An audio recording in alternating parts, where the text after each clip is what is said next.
Assalamu alaikum. Today we are going to discuss system of variable mass.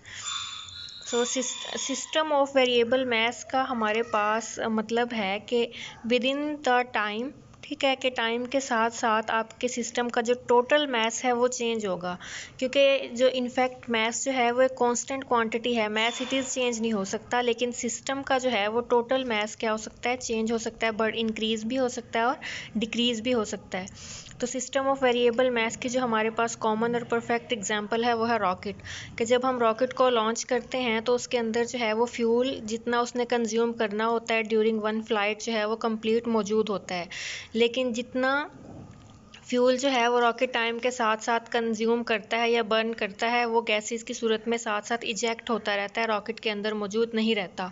तो उसका मास जो है वो विद इन द टाइम क्या होना शुरू हो जाता है, डिक्रीज़ होना शुरू हो जाता है। मतलब रॉकेट के सिस्टम का जो टोटल मास है वो क्या हो रहा है, चेंज हो रहा है। तो वो रॉकेट जो है वो सिस्टम ऑफ वेरिएबल मास है। इसी तरह मिज़ाइल है हमारे पास, मिज़ाइल में भी इसी तरह होता है कि बर्न्ड फ्यूल जो है वो in the form of gases जो है वो इजेक्ट हो जाता है आउट ऑफ द मिज़ाइल। तो यहाँ पे जो है वो हमने रिलेशनशिप फाइंड आउट करना है विद रिस्पेक्ट टू मोमेंटम, कि मोमेंटम जो है वो वेरिएबल मास के सिस्टम में उसकी क्या वैल्यू होती है। लास्ट लेक्चर में हमने मोमेंटम की डेफिनेशन और मोमेंटम एट रिलेटिविस्टिक स्पीड देखा था। आज हमने देखना है कि मोमेंटम की वैल्यू जो है वो सिस्टम ऑफ वेरिएबल मास में किस तरह से कैलकुलेट होती है, या उस पर जो एक्सटर्नल फोर्सेस का इफ़ेक्ट है उसका मोमेंटम के साथ क्या रिलेशनशिप है।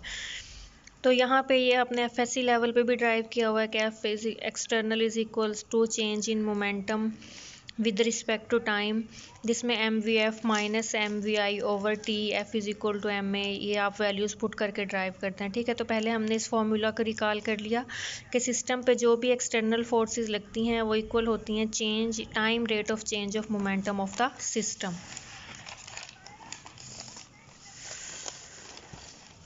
फिर है हमने एक सिस्टम कंसीडर किया जिसका इनिशियली टोटल मास m है और वो वेलोसिटी v से मूव कर रहा है, तो उसका इनिशियल मोमेंटम हमारे पास होगा P I is equal to M V. तो आफ्टर सम टाइम जो है वो मास डी एम जो है वो इजेक्ट हो गया। देखिए डिक्रीज़ हो रहा है ना, मास सिस्टम से निकल रहा है, तो हमने इसको माइनस डी एम से शो किया है। ठीक है, तो इस माइनस डी एम को जब हम सिस्टम के टोटल मास में से माइनस करेंगे तो माइनस इंटू माइनस हमारे पास क्या हो जाएगा, plus. It means after some time the mass of system will be m plus dm and velocity will be v plus dv। so final momentum क्या होगा, उस सिस्टम का मोमेंटम। अब जो मास उसमें से इजेक्ट हुआ है वो भी तो किसी ना किसी वेलोसिटी के साथ इजेक्ट हुआ है, उसकी भी मूवमेंट है, हम वो कंसीडर कर लेते हैं कि इजेक्टेड मास की वेलोसिटी है हमारे पास u। तो फाइनल मोमेंटम हमारे पास टोटल सम होगा सिस्टम के मोमेंटम का और मोमेंटम जो उस इजेक्टेड मास ने अपने अंदर होल्ड किया है, या वो मोमेंटम जो उस इजेक्टेड मास की मूवमेंट की वजह से है। तो मोमेंटम ऑफ द सिस्टम क्या होगा, total mass m plus D M multiplied by its total velocity v plus D V, और इजेक्टेड मास का मोमेंटम क्या होगा, minus D M multiplied by u। तो नेक्स्ट स्टेप में हमने क्या किया, प्लस माइनस माइनस, यहाँ पे हमारे पास आ गया minus D M and u।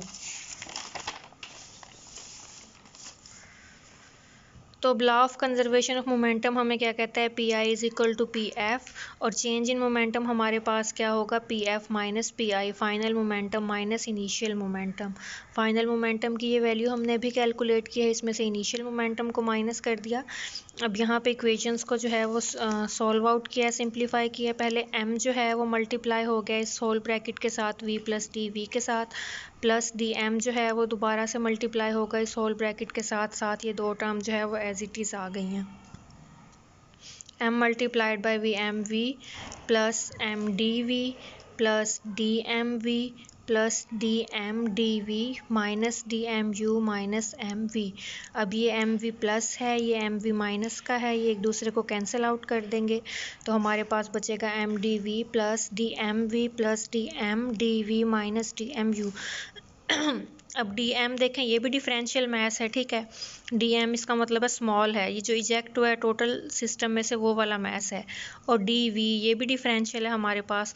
तो दो डिफरेंशियल एलिमेंट्स तो ऑलरेडी स्मॉल होते हैं, उनका जो मल्टीपल होगा वो तो बहुत ज़्यादा स्मॉल होगा, ठीक है। तो हम कहेंगे D M D V is approaching to zero, इसको हमने निगलेक्ट कर दिया।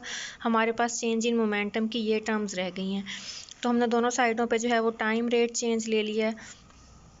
तो ये साइड बन जाएगी D P over D T, time rate of change of momentum is equals to mass multiply